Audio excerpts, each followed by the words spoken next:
Welcome back. Well, we just touched the final journey cloth in Kadish Tolesa, indicating that we're nearing the end of this age. No, that's not what I meant to do. That is jumping into the junk here. Well, there was a note here lying next to the remains of Guild Master Kadish. Unfortunately, it's written in Dunny. Well, I tried to find a translation of this note, but I couldn't find any definitive translations, most of which I could find were incomplete. So I'll give you the basic gist. It talks about that the end is approaching, that he has his linking books here, but he will not waver. And that he dies here surrounded by everything that he holds important, and he doesn't die with nothing. He dies with everything. It's actually signed Guild Master Kadish. And then there's some red writing on the note as well. Could he ever realize such failure? What kind of end is this? Impossible unless... Well, that was written by Yeesha, of course. And as you might expect, Yeesha has some issues with Kadish's definition of dying with everything. Because he died here alone, away from everyone else. With all his riches, but in truth, very empty end. And we see he did have a linking book back to Dunny to his gallery, but he didn't use it. And he died here by himself. This guy's just been stockpiling riches and been building elaborate ages to protect these riches. And what did he get for it in the end? Nothing.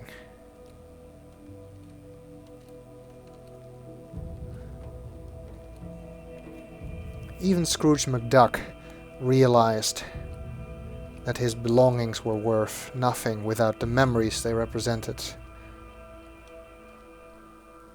It seems that Kadish has not managed to realize something like that.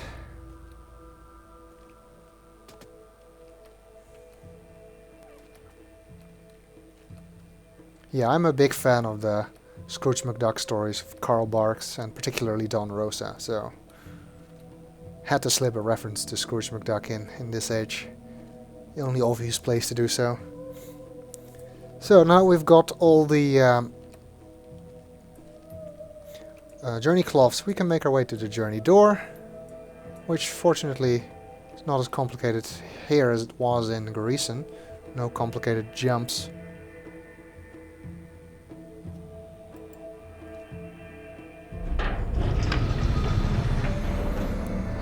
Once again make our way into the cave. Hearing the Barrow, but not seeing them. And linking, of course, back to the Barrow Cave. You return again. Return to hear more. Return for a third pillar. It's an interesting cycle, this coming and going, giving and taking. Returning is what you must do. For you have torn in half the very being of one of the least. You have heard their pain. Don't falter.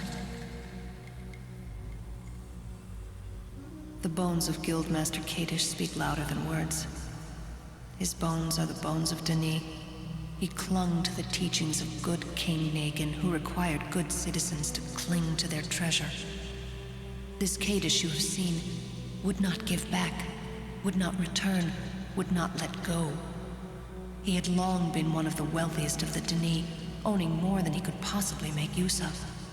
He built ages to protect the extra, and when the fall came, he clung to his possessions over all else. And so you see only death in his vault. Extravagant death. It is an image of Denis. The people of Denis didn't return easily. They only would take until all was taken from them in the Great Returning. the fall that destroyed them. Denis fell only a few hundred years ago. All of it was removed. And my journey was similar. I could write things that no Denis had ever dreamed of. My writing smashed barriers held as absolutes for millennia. I could change things, I could move things. I could control things. I learned beyond my parents, I learned beyond all. I wrote ages against any challengers, masters of the art, and they were beaten. I took all that I could hold. Only death can conquer pride so strong. For the Denis and for Yeesha, it was death that moved me to return. All died. All but the least. The unproud. The Bahro considered themselves as dead already. And so they continued to watch Denis, always ready to give more away. And now they will return.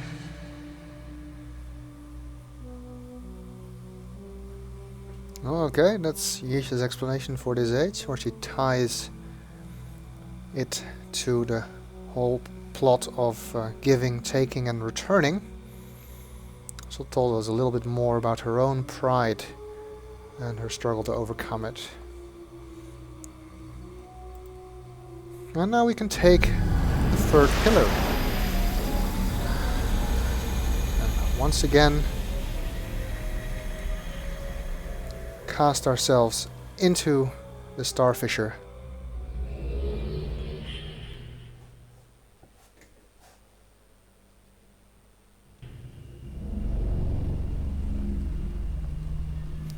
And return to Relto, where we have a fourth pillar, this time with the mushroom symbol on it, the tree symbol on it.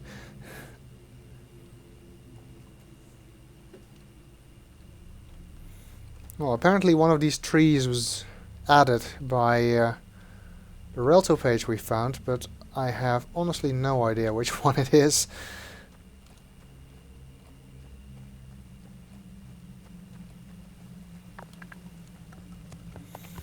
But anyway.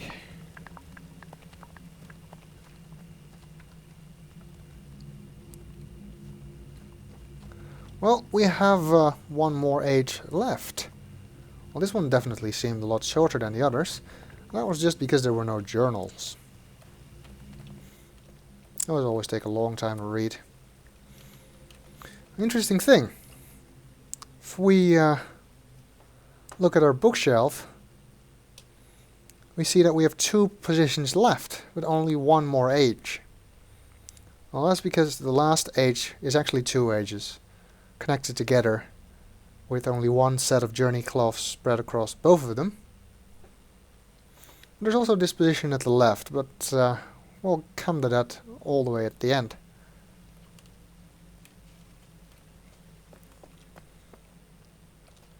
So let's check our book over here, see what we can find out about the last age.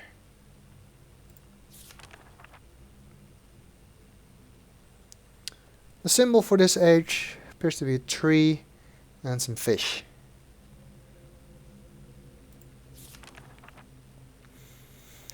And either Chemo and either Gira.